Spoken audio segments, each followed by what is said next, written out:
नमस्कार, आदाब, सत श्री अकाल to all of you. Welcome to our channel once again. So अभी बड़ा रिसेंट टॉपिक चल रहा है। यूएसए ने इंडिया के ऊपर टैरिफ्स लगा दिए हैं। जब तक हम ये वीडियो रिकॉर्ड कर रहे हैं तब तक अभी लेटेस्ट न्यूज ये है कि यूएसए ने इंडिया के ऊपर 25% एक्स्ट्रा टैरिफ लगा दिए हैं। इट मीन्स कि टोटल अब यूएसए ने हमारे ऊपर 25 अभी और 25% पहले, तो मतलब 50% टैरिफ इंडिया के ऊपर लगा दिए हैं। जिसका ये मतलब हुआ tariff means tax one kind of, कि अगर कोई चीज इंडिया से यूएसए में सेल होती है तो अब उसकी वैल्यू में 50% इंक्रीज हो जाएगा, जो कहीं ना कहीं इंडिया की इकोनॉमी के लिए थोड़ा सा बैड साइड है।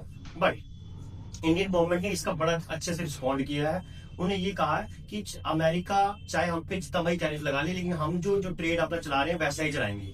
अब यूएसए ने हम पे टैरिफ इस वजह से लगाए हैं, वो ये बोल रहा है कि इंडिया क्या कर रहा है, रशिया से ऑयल बाय कर रहा है, क्रूड ऑयल परचेज कर रहा है।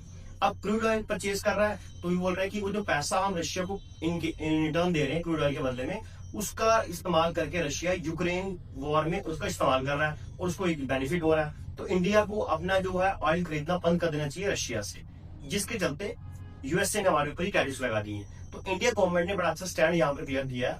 उन्होंने ये कहा है कि भाई देखो, हमें अपनी कंट्री का, अपनी इकोनॉमी को देखना है।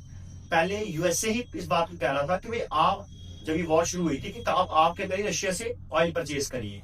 अब जब इंडिया का अच्छा है, क्योंकि इंडिया को थोड़ा सा कम रेट पे यूएसए रशिया से ऑयल मिल रहा है, तो इंडिया को अपना फायदा देखना है। तो इंडियन गवर्नमेंट ने क्लियर कट कह दिया, मिनिस्ट्री ऑफ फॉरेन अफेयर्स ने, कि भाई चाहे अमेरिका हम पे जितना हमारी टैरिफ लगाए, लेकिन हम अभी इस बात पे कोई चेंज नहीं कर रहे कि हम रशिया से ऑयल बाय नहीं करेंगे। तो इंडिया अभी कंटिन्यू करेगा अपने स्टैंड को कि वो रशिया से अभी भी ऑयल बाय करेगा, चाहे उस पर यूएसए जितने मर्जी टैरिफ लगा दे। तो ये एक इंडियन गवर्नमेंट का बहुत अच्छा स्टैंड है, क्योंकि वो अभी अपनी इकोनॉमी को देख रहा है और हर कंट्री को ऐसा ही करना चाहिए। As a good leader I think prime minister Narendra Modi ji का बहुत अच्छा स्टैंड है, क्योंकि उन्होंने अपनी इकोनॉमी को देखा है। उन्हें ये नहीं दिखा कि वर्ल्ड क्या कर रहा है उनके लिए, क्योंकि हमें फायदा किससे है, रशिया से। इसीलिए हमें रशिया से बाय करना चाहिए ऑयल। हमें किसी और के दबाव में आके ऐसी डील्स कैंसिल नहीं करनी चाहिए, चाहे वो यूएसए, क्योंकि यूएसए तो इम्पैक्ट डालना चाहता है। यूएसए चाहता है कि मेरा इम्पैक्ट पूरे वर्ल्ड के ऊपर हो। होप सो कि विद दिस वीडियो आपको क्लैरिटी आई होगी कि ये टैरिफ क्या है और ये टैरिफ क्यों इंडिया के ऊपर लगाए जा रहे हैं। Thank you, have a good day.